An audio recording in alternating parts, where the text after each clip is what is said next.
UPI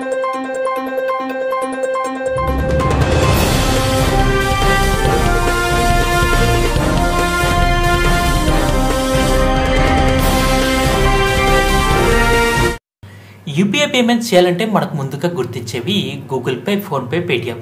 మొదట్లో Google Pay వాడే వారికి క్యాష్ బ్యాక్లు వచ్చేవి. దీంతో గూగుల్ పే వినియోగాన్ని భారీగా పెంచేసింది. అయితే గూగుల్ పేకి సంబంధించిన గూగుల్ సంచలన నిర్ణయం తీసుకుంది. గూగుల్ పే సేవలను నిలిపివేయాలని డిసైడ్ అయింది. జూన్ 4, 2024 తేదీ నుంచి గూగుల్ పే సేవలు అందుబాటులో ఉండవని ఆ కంపెనీ స్పష్టం చేసింది. అయితే గూగుల్ పే సేవలు అమెరికాలోనే మాత్రమే మూసివేస్తున్నట్టు ప్రకటించింది. ఇండియాలో ఉండే గూగుల్ పే సేవలు యథాతథంగా ఉంటాయని కంపెనీ స్పష్టం చేసింది.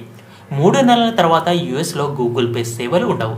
అయితే గూగుల్ వాలెట్ సేవలు కొనసాగుతాయని కంపెనీ వివరించింది. యుఎస్ఏలో గూగుల్ పే వాలెట్ వచ్చిన తర్వాత గూగుల్ పే వాడకం తగ్గిందని, అందుకే గూగుల్ పే సేవలు నిలిపివేస్తున్నట్టు నిర్ణయం తీసుకుంటున్నట్టు గూగుల్ వెల్లడించింది.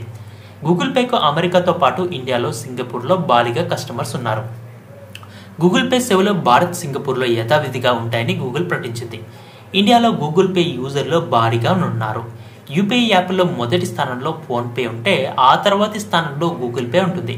ఇక యూపీఐ పేమెంట్లో భారతదేశంలో మొదటి స్థానంలో ఉంది. భారత్ యూనిఫైడ్ పేమెంట్ ఇంటర్ఫేస్ లావాదేవీల్లో అసాధారణమైన పెరుగుదలని నమోదు చేసింది.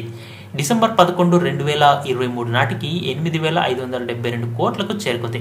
ఇది డిజిటల్ లావాదేవీలపై గణనీయమైన మార్పును కూడా సూచిస్తూ ఉన్నట్టు తెలుస్తుంది.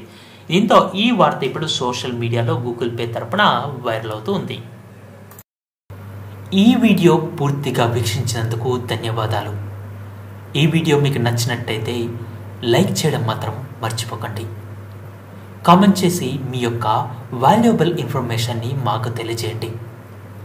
షేర్ చేసి మీ ఫేస్బుక్, వాట్సాప్, ట్విట్టర్ కమ్యూనిటీకి మా వీడియోని పంచుకోండి. అంతేకాకుండా మా వీడియోని నోటిఫికేషన్ల రూపంలో పొందడానికి సబ్స్క్రైబ్ బటన్ని ప్రెస్ చేసి బెల్ బటన్ని నొక్కండి. Thank you for watching.